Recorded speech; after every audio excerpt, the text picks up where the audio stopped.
अध्याय 29 भारतीय पूंजीपति और राष्ट्रीय आंदोलन। राष्ट्रीय आंदोलन की वाहक भारतीय राष्ट्रीय कांग्रेस के साथ भारत के अनेक पूंजीपति भी जुड़े हुए थे। इनमें से कईयों ने तो कांग्रेस के भीतर अपनी अच्छी खासी पहचान बना ली थी और वे आंदोलन के साथ पूरी तरह जुड़े हुए थे। कई बार जेल भी गए और उन तमाम यातनाओं को सहा जो बाकी कांग्रेस और आंदोलनकारी सह रहे थे। इस संदर्भ में जमनालाल बजाज, वडीलाल लल्लू भाई मेहता, सैमुअल एरों, लाला शंकर लाल इत्यादि के नाम उल्लेखनीय हैं। कुछ ऐसे भी पूंजीपति थे जो कांग्रेस में शामिल नहीं थे, पर बाहर रहकर व्यक्तिगत तौर पर कांग्रेस को वित्तीय व अन्य मदद दिया करते थे। ऐसे लोगों में घनश्याम दास बिड़ला, अंबालाल साराभाई और वालचंद हीराचंद के नाम उल्लेखनीय हैं। इनके अलावा तमाम छोटे मोटे व्यवसायी भी राष्ट्रीय आंदोलन को अपना समर्थन दे रहे थे, उसकी मदद कर रहे थे। दूसरी ओर ऐसे भी पूंजीपति थे जो या तो तटस्थ थे या कांग्रेस और राष्ट्रीय आंदोलन का विरोध कर रहे थे। इस लेख में हम ये चर्चा नहीं कर रहे हैं कि व्यक्तिगत तौर पर किस पूंजीपति का राष्ट्रीय आंदोलन में कितना योगदान था।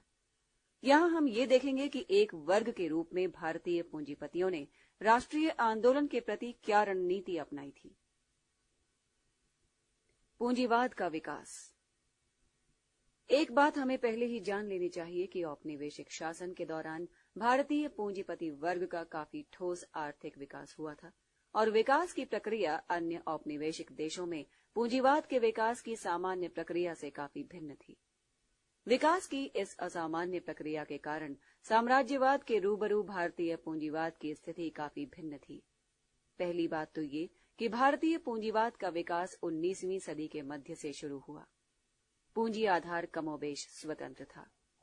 भारतीय पूंजीपति विदेशी पूंजी की बैसाखी पर नहीं चल रहे थे और न ही वे विदेशी पूंजीपतियों के स्थानीय एजेंट थे। दूसरे, भारतीय पूंजीपति वर्ग साम्राज्यवादी सामंती आर्थिक राजनीतिक हितों के प्रति ताबेदारी का रुख अख्तियार करने के लिए बाध्य भी नहीं था। यही नहीं, पूंजीपतियों ने अपने मशहूर बॉम्बे प्लान 1944-45 में बड़े पैमाने पर भूमि सुधार और उत्पादन, वित्त एवं विपणन के क्षेत्र में सहकारी पद्धति लागू करने की मांग की थी। इस पर J.R.D. टाटा, घनश्याम दास बिड़ला, अदेशिर दलाल, श्रीराम, कस्तूरभाई लालभाई, A.D. श्रॉफ और जॉन मथाई के दस्तखत थे। तीसरे, 1914 से 1947 के दौरान भारतीय पूंजीपति वर्ग का विकास बहुत तेजी से हुआ। भारतीय पूंजीपतियों की ताकत बढ़ी और उनमें नया आत्मविश्वास जगा। भारतीय पूंजीपतियों ने ये सब प्राप्त किया, कई क्षेत्रों में यूरोपीय एकाधिकार को तोड़कर तथा विदेशी आयात के बदले स्वदेशी उत्पादन का हिस्सा बढ़ाकर। 1920 के बाद नए क्षेत्रों में ज्यादातर पूंजी निवेश भारतीय पूंजीपतियों का ही था। आजादी के आसपास तो हालात ये हो गए थे कि देशी बाजार पर 72-73% तक भारतीय उद्यमियों का ही नियंत्रण था। संगठित बैंकिंग क्षेत्र की कुल जमा राशि का 80% भारतीय उद्यमियों का ही था। किसी औपनिवेशिक पूंजीपति वर्ग की ये असामान्य प्रगति उपनिवेशवाद की सहज परिणति नहीं थी, जैसा कि कुछ लोग मानते रहे हैं। ये औपनिवेशिक सत्ता से समझौता किए बिना बल्कि उसका विरोध करके हासिल किया गया था। भारतीय पूंजीपति उपनिवेशवाद के खिलाफ संघर्ष का समर्थक था। अतः भारतीय पूंजीपतियों के साथ ऐसी कोई बात नहीं थी जो साम्राज्यवाद के प्रति विरोध के उनके रुख को कमजोर बनाती। हालांकि कई लोग इसका उल्टा तर्क देते हैं। सच तो यह है कि तीसरे दशक के मध्य से भारतीय पूंजीपति वर्ग अपने दीर्घकालीन हितों के प्रति सचेत होने लगा था और खुले तौर पर साम्राज्यवाद का विरोध करने की हिम्मत जुटाने लगा था।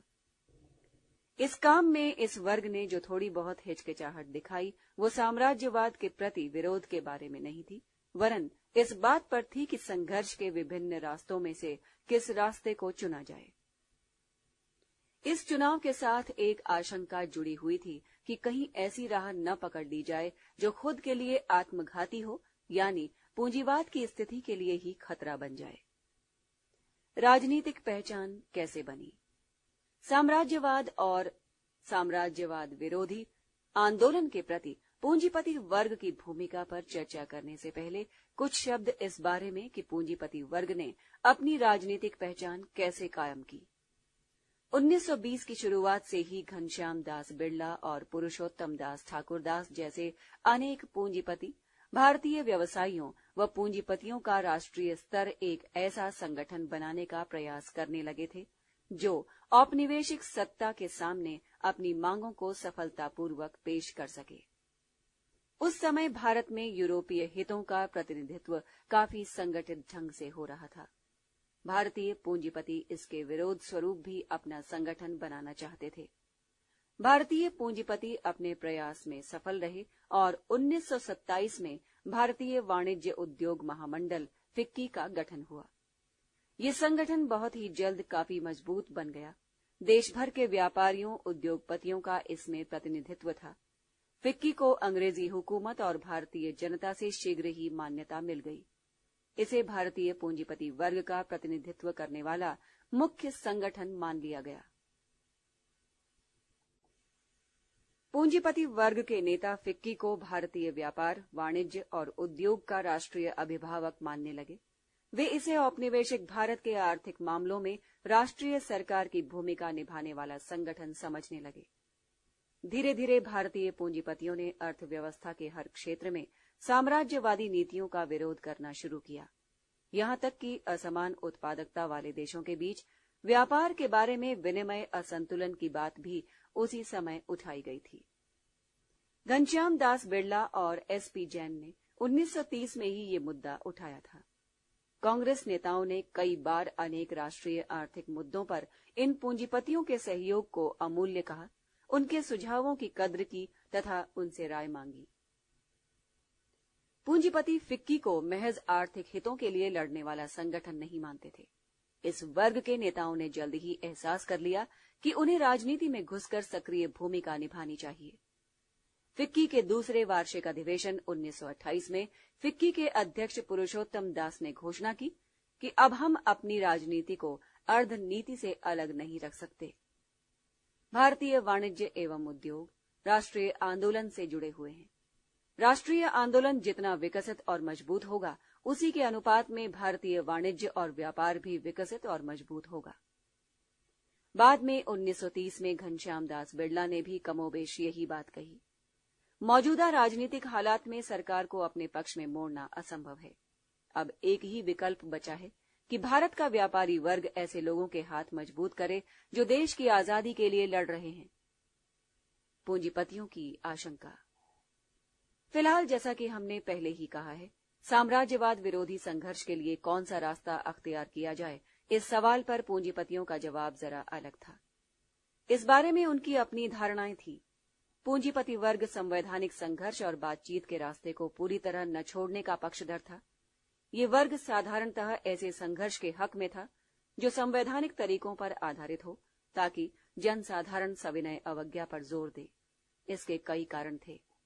पहला, पूंजीपतियों को आशंका थी कि यदि सविनय अवज्ञा आंदोलन लंबे समय तक चला तो ये क्रांतिकारी रूप ले लेगा और हो सकता है कि ये पूंजीवाद के अस्तित्व के लिए ही खतरा बन जाए।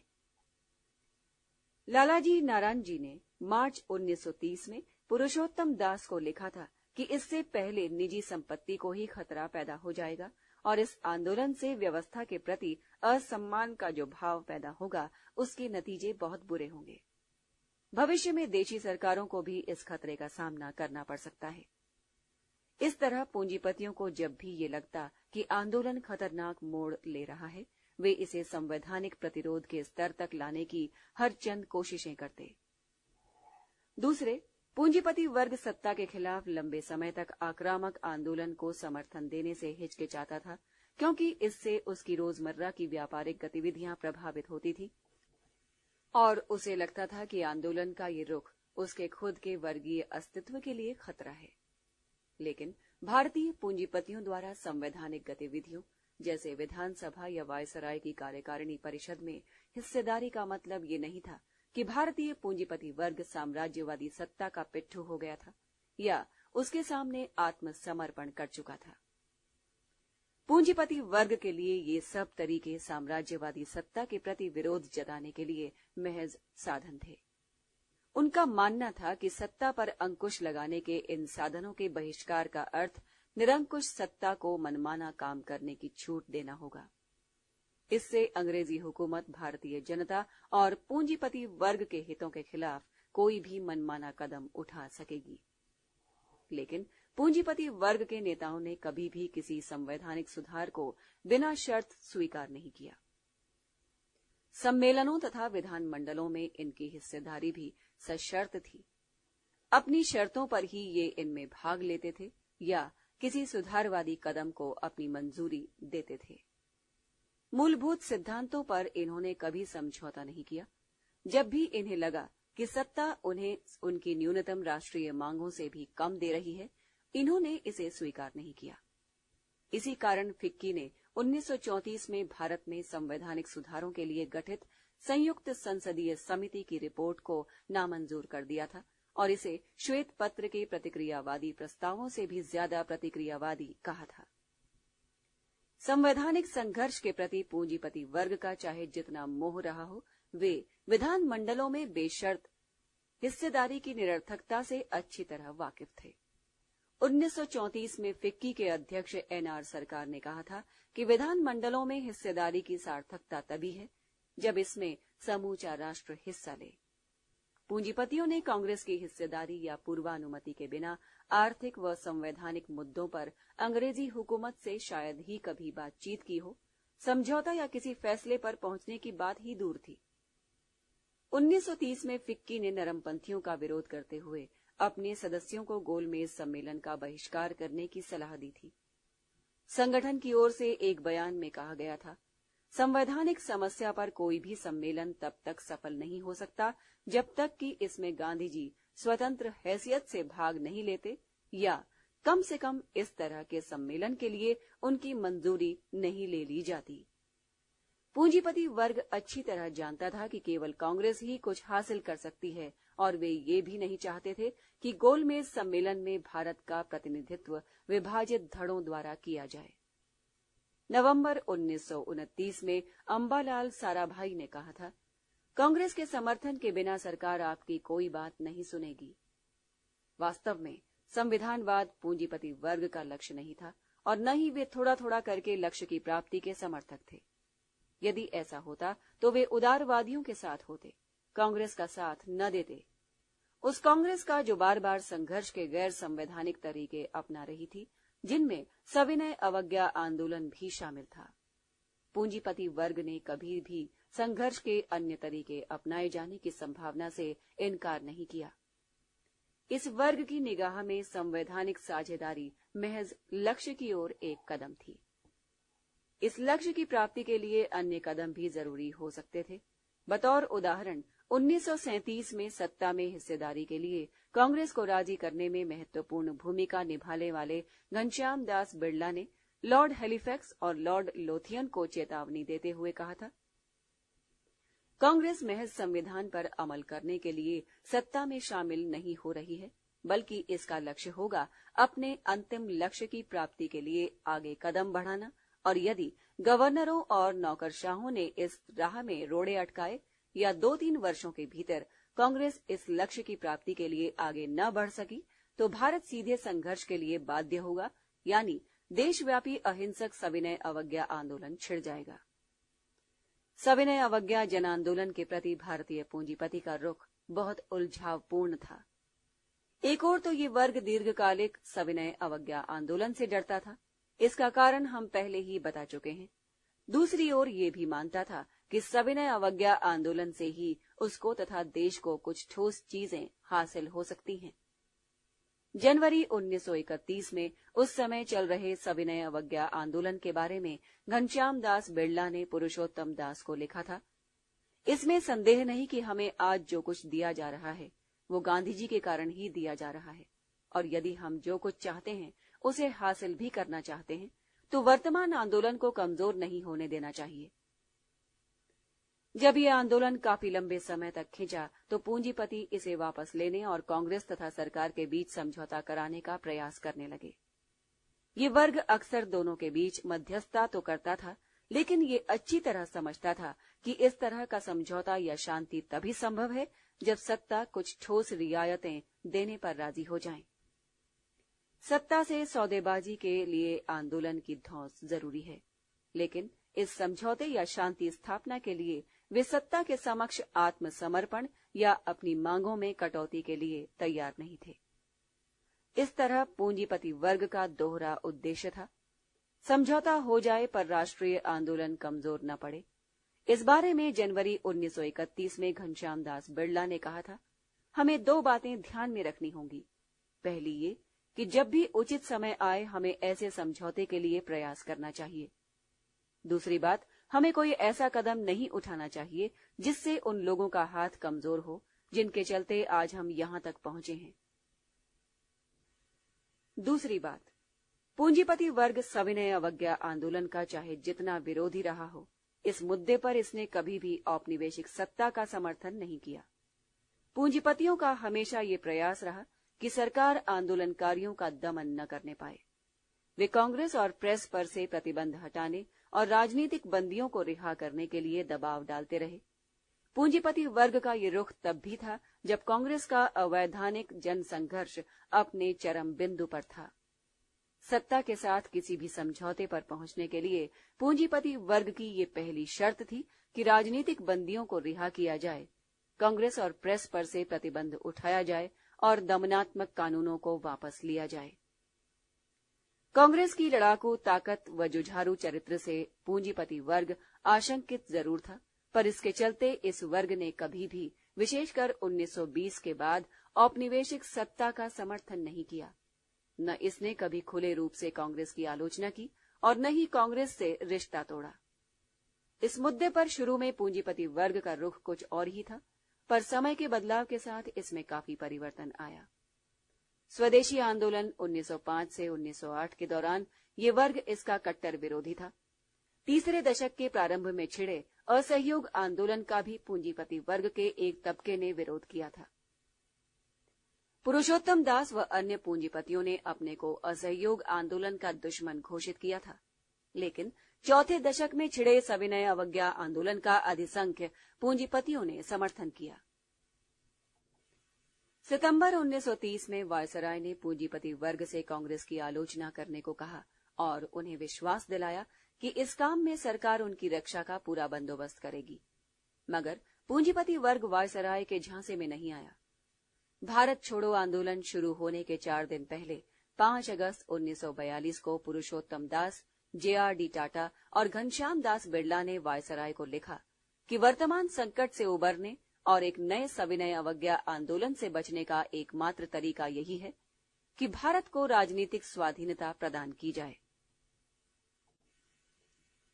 आंदोलन अप्रभावित। एक बात साफ तौर पर समझ लेनी चाहिए कि तीसरे दशक के अंत में भारतीय पूंजीपति वर्ग का प्रभावी तबका कांग्रेस का समर्थन जरूर करने लगा था, पर कांग्रेस पर इसका प्रभाव नगण्य था। कांग्रेस के नेतृत्व, उसकी नीतियों और निर्णयों में पूंजीपति वर्ग की कोई दखलंदाजी नहीं थी। कांग्रेस बहुत हद तक पूंजीपति वर्ग के समर्थन पर निर्भर भी नहीं थी। कांग्रेस पूंजीपति वर्ग का समर्थन मांगने नहीं गई थी, वरन पूंजीपति वर्ग ने खुद समय के बदलाव के साथ राष्ट्रीय आंदोलन के समर्थन की नीति अपनाई थी। इसके अलावा पूंजीपति वर्ग राष्ट्रवादी खेमे में तो था, पर राष्ट्रवाद की उसकी अवधारणा बहुत दकियानूसी थी। इसी कारण वे कभी भी किसी स्तर पर राष्ट्रीय आंदोलन को कोई मोड़ नहीं दे सके। इस तथ्य के बावजूद आज भी कुछ लोग ये तर्क देते हैं कि पूंजीपति वर्ग ने पैसे के बल पर कांग्रेस की आर्थिक नीतियों, निर्णयों को प्रभावित किया। उदाहरण दिया जाता है कि पूंजीपतियों के प्रभाव में ही तट कर और सैनिक खर्च में कटौती जैसी मांगें उठाई गई थी। ये भी आरोप लगाया जाता है कि कांग्रेस की राजनीतिक गतिविधियों पर भी पूंजीपतियों का प्रभाव था। कोई आंदोलन कब छेड़ा जाए, उसे जारी रखा जाए या वापस लिया जाए, इस तरह के तमाम निर्णय पूंजीपति वर्ग की सलाह से ही किए जाते थे। इस संदर्भ में 1931 में सविनय अवज्ञा आंदोलन को गांधी इरविन समझौता द्वारा स्थगित करने का निर्णय और 1945 से 1947 के बीच नया आंदोलन न छेड़ने को बतौर सबूत पेश किया जाता है। लेकिन ये तमाम तर्क और आरोप सच्चाई को झुठला नहीं सकते। पहली बात, साम्राज्यवाद के रूबरू आर्थिक राष्ट्रवाद की मांग, यानी आर्थिक संरक्षण व वित्तीय एवं मौद्रिक स्वायत्तता की मांग केवल पूंजीपति वर्ग के ही हितों का प्रतिनिधित्व नहीं करती थी। ये मांगें साम्राज्यवादी शासन के शोषण की शिकार देश की पूरी जनता की मांगों का प्रतिनिधित्व करती थी। वामपंथी नेहरू, सोशलिस्टों और कम्युनिस्टों ने भी इन मांगों का समर्थन किया और इसके लिए संघर्ष किया। दूसरी बात, आर्थिक राष्ट्रवाद का सिद्धांत, इसकी रूपरेखा उस समय तैयार की गई थी जब भारतीय पूंजीपति एक वर्ग के रूप में संगठित ही नहीं हुए थे। इनके एक वर्ग के रूप में संगठित होने के लगभग आधी शताब्दी पहले ही तत्कालीन राष्ट्रवादियों ने आर्थिक राष्ट्रवाद का सिद्धांत प्रतिपादित किया था। अतः ये कहना गलत है कि इन आर्थिक मांगों को उठाने के लिए पूंजीपति वर्ग ने कांग्रेस पर दबाव डाला। तीसरे, ये बात सही है कि कांग्रेस पूंजीपतियों और व्यापारियों से चंदा ले रही थी। वित्तीय सहायता की उसे जरूरत थी, विशेषकर सांविधानिक संघर्ष के दौर में। पर इस बात का कोई उदाहरण नहीं मिलता कि इसके बदले कांग्रेस ने कभी भी अपने सिद्धांतों से हटकर पूंजीपतियों और व्यापारियों से कोई समझौता किया हो, अपनी नीतियों में कोई परिवर्तन किया हो। कांग्रेस की वित्तीय जरूरतों, विशेषकर उस समय जब कांग्रेस ने लोकप्रिय आंदोलन की शक्ल अख्तियार कर ली थी, के बारे में भी तथ्यों को तोड़ मरोड़ कर पेश किया जाता रहा है। मार्च 1939 में सरकार के खुफिया विभाग के निर्देशक ने वायसराय के एक सवाल के जवाब में लिखा था, कांग्रेस के पास नियमित धन संग्रह का एक अच्छा खासा विकल्प है। देशभक्ति की उसकी अपील पर पैसे बरसने लगते हैं। कांग्रेस को सामान्य गतिविधियों और चुनाव खर्च के लिए पर्याप्त पैसा मिल जाता है। गांधी जी के प्रति अंधश्रद्धा रखने वाली जनता से कांग्रेस को इतना पैसा मिल जाता है कि पूंजीपतियों की थैली उसके लिए कोई खास मायने नहीं रखती। गैर चुनावी दौर में कांग्रेस कार्यकर्ता देश के कोने कोने में घूमकर सदस्यता शुल्क और चंदे यानी मामूली रकम के माध्यम से कोष इकट्ठा करते। पूंजीपतियों के सहयोग के बारे में गांधी जी का रुख कई तथ्यों को उद्घाटित करता है। 1922 में गांधी जी ने व्यापारियों और पूंजीपतियों के समर्थन का स्वागत तो किया था, पर साथ ही ये भी कहा था कि चाहे वे समर्थन और सहयोग दें या न दें, आजादी के लिए देश की जनता के कूच को किसी वर्ग विशेष के सहारे नहीं छोड़ा जा सकता। ये जन आंदोलन है। जनता अपने लक्ष्य की ओर तेजी से कूच कर रही है। संगठित पूंजी का सहारा मिले न मिले, इस काफिले को आगे बढ़ना ही होगा। इस जनांदोलन को पूंजी पर निर्भर नहीं होना चाहिए, साथ ही साथ पूंजी के साथ दुराव भी नहीं रखना चाहिए। यदि पूंजीपति जनांदोलन को आर्थिक मदद देते हैं तो ये अच्छी बात होगी और इससे लक्ष्य प्राप्ति में मदद मिलेगी। बाद के दिनों में, विशेषकर द्वितीय विश्व युद्ध के दौरान, पूंजीपतियों के प्रति गांधी जी का रुख काफी कठोर हो गया था। द्वितीय विश्व युद्ध के दौरान एक ओर जहां राष्ट्रीय आंदोलन संकट के दौर से गुजर रहा था, जनता अकाल और भुखमरी से जूझ रही थी, पूंजीपति वर्ग मुनाफा कमाने में लगा हुआ था। जहां तक राष्ट्रीय आंदोलन पर पूंजीपति वर्ग के प्रभाव का सवाल है, इसका कोई ठोस सबूत नहीं मिला। आंदोलन छेड़ने या वापस लेने का निर्णय कांग्रेस का स्वतंत्र निर्णय हुआ करता था। समय का तकाजा, सत्ता की ताकत, आंदोलन में जनता की हिस्सेदारी, सत्ता के दमन से जूझने की ताकत इत्यादि ऐसे तमाम मुद्दे थे जिन पर पूरी तरह सोच विचार के बाद ही कांग्रेस नेतृत्व कोई निर्णय करता था। पूंजीपतियों के प्रभाव में या दबाव में कोई निर्णय नहीं किया गया। 1905 से 1908, 1920 से 22, 1932 और 1942 में जो जनांदोलन छेड़े गए थे, उनके लिए पूंजीपति वर्ग की बात तो दूर, इस वर्ग के किसी प्रभावशाली अंश से भी इसकी मंजूरी नहीं ली गई थी। आंदोलन छिड़ने के बाद पूंजीपति वर्ग अपने ढंग से इसके प्रति अपनी प्रतिक्रिया व्यक्त करता था। जैसा कि हम पहले ही बता चुके हैं, इस प्रतिक्रिया ने समय के बदलाव के साथ आंदोलन के समर्थन का रूप ले लिया। ये भी उल्लेखनीय है कि भारतीय पूंजीपति वर्ग ने कभी भी कांग्रेस को अपने वर्ग की पार्टी नहीं समझा। वे कांग्रेस को जनांदोलन की रहनुमाई करने वाला एक खुला संगठन मानते थे। भारतीय व्यापार मंडल के सचिव जेके मेहता ने इस बारे में कहा था कि कांग्रेस एक ऐसा संगठन है जिसमें किसी भी राजनीतिक आर्थिक विचारधारा वाले व्यक्ति को स्थान मिल सकता है।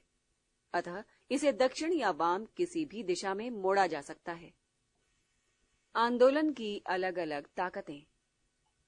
चौथे दशक में कांग्रेस के भीतर नेहरू, सोशलिस्टों तथा कम्युनिस्टों के नेतृत्व में वामपंथ के बढ़ते प्रभाव के कारण पूंजीपति वर्ग चिंतित हुआ और राजनीति में सक्रिय हिस्सेदारी के लिए बेताब हो उठा। लेकिन जैसा कि हम पहले कह चुके हैं कि कांग्रेस के इस वामपंथी जुझारू चरित्र के खौफ के चलते पूंजीपति वर्ग ने साम्राज्यवाद का हाथ नहीं थामा। हालांकि कई औपनिवेशिक व अर्ध औपनिवेशिक देशों में ऐसा हुआ था और भारत में भी उस समय के अनेक राष्ट्रवादियों को यही आशंका थी। लेकिन भारतीय पूंजीपति वर्ग ने साम्राज्यवादी सत्ता का दामन नहीं पकड़ा, बल्कि वामपंथ के प्रभाव को कम करने के लिए बहुमुखी रणनीति अपनाई। बतौर उदाहरण 1929 में कुछ पूंजीपतियों ने मजदूर संगठनों में कम्युनिस्टों के बढ़ते प्रभाव को रोकने के लिए यूरोप और भारत के पूंजीपति वर्ग के नेताओं को मिलाकर पूंजीपति वर्ग की एक पार्टी बनाने की कोशिश की, तो अधिसंख्य भारतीय पूंजीपतियों ने इसका विरोध किया और ये प्रयास सफल नहीं हो सका। इस बारे में घनश्याम दास बिड़ला का कहना था, भारतीय पूंजीपति की मुक्ति प्रतिक्रियावादी ताकतों के से हाथ मिलाने में नहीं है, यानी साम्राज्यवाद समर्थक यूरोपीय आर्थिक हितों से साठ गांठ करने से पूंजीपतियों का भला नहीं हो सकता। पूंजीपति वर्ग का भला इसी में है कि वो संवैधानिक तरीके से आजादी के लिए संघर्ष करने वालों दकियानूस राष्ट्रवादी खेमे का हाथ मजबूत करें। इसी तरह 1928 में जब सरकार ने कम्युनिस्टों के दमन के लिए सार्वजनिक सुरक्षा विधेयक पब्लिक सेफ्टी बिल तैयार किया, तो पूंजीपतियों ने इसका विरोध किया। पूंजीपति वर्ग का कहना था कि इस कानून के माध्यम से सरकार राष्ट्रीय आंदोलन का दमन करेगी। पूंजीपति वर्ग कम्युनिस्टों के प्रभाव को रोकने के लिए इस तरह के किसी भी हथियार का सहारा नहीं लेना चाहता था। कम्युनिस्टों से निपटने के लिए वे अपना कोई वर्गीय संगठन भी नहीं बनाना चाहते थे, क्योंकि उन्हें मालूम था कि इस तरह का संगठन जनता की सहानुभूति नहीं जीत सकेगा। घनश्याम दास बिड़ला के शब्दों में, पूंजीपति वर्ग अपना संगठन बनाकर कम्युनिस्टों से नहीं लड़ सकता। नेहरू के वामपंथी रुझान से जब कम्युनिस्टों को खतरा लगने लगा, तो 1936 में घनश्याम दास बिड़ला ने कहा कि जिन्होंने अपनी निजी संपत्ति बलिदान कर दी है, उन्हें वो बात कहने दीजिए जो आप यानी पूंजीपति कहना चाहते हैं। रणनीति ये थी कि ऐसे राष्ट्रवादियों के हाथ मजबूत किए जाएं जिन्हें पूंजीवाद से कोई परहेज नहीं है। समय के साथ भारतीय पूंजीपतियों ने यह भी महसूस किया कि यदि बड़े पैमाने पर सामाजिक आर्थिक उथल पुथल को रोकना है, तो निरंतर सुधार कार्यक्रमों को लागू करना होगा। 1943 में फिक्की के अध्यक्ष जीएल मेहता ने ठीक यही बात कही थी। इन्हीं सुधार कार्यक्रमों को लागू करने के उद्देश्य से ही पूंजीपतियों ने 1942 में आर्थिक विकास समिति का गठन किया था। इस समिति ने ही मशहूर बॉम्बे प्लान तैयार किया था। इसका उद्देश्य समाजवादी आंदोलन की उन मांगों को स्वीकार करना था जो पूंजीवाद के अस्तित्व के लिए खतरा नहीं थी। बॉम्बे प्लान में त्वरित आर्थिक प्रगति और न्यायपूर्ण वितरण के सवाल को काफी गंभीरता से लिया गया था। इसके लिए आंशिक राष्ट्रीयकरण, भूमि सुधार और मजदूरों के लिए अनेक कल्याणकारी योजनाएं चलाने का आश्वासन दिया गया था। फिलहाल योजना बनाने वालों ने इस बात का संकेत भी दिया था कि कोई राष्ट्रीय सरकार ही इन योजनाओं को अमली जामा पहना सकेगी। इस तरह ये स्पष्ट है कि भारतीय पूंजीपति वर्ग समाजवाद विरोधी और बुर्जुआ तो था, पर वो साम्राज्यवाद का समर्थक नहीं था। भारतीय पूंजीपति वर्ग काफी परिपक्व था। वो अपने दीर्घकालीन हितों को पहचानता था। कांग्रेस की ताकत और विभिन्न वर्गों के साथ उसके संबंध का उसे पूरा एहसास था। इस वर्ग ने भारतीय राष्ट्रवाद का दामन कभी नहीं छोड़ा। अपने हितों को आम जनता के हितों के साथ जोड़कर उनके बारे में आवाज उठाई। भारतीय पूंजीपति वर्ग की इन्हीं विशेषताओं के कारण आजादी के समय तक भारतीय राष्ट्रीय आंदोलन पर बुर्जुआ दर्शन का वर्चस्व कायम रहा। हालांकि आंदोलन के भीतर अनेक प्रभावशाली समाज दर्शन जैसे समाजवाद इसके खिलाफ संघर्ष कर रहे थे। अध्याय 29 भारतीय पूंजीपति और राष्ट्रीय आंदोलन समाप्त।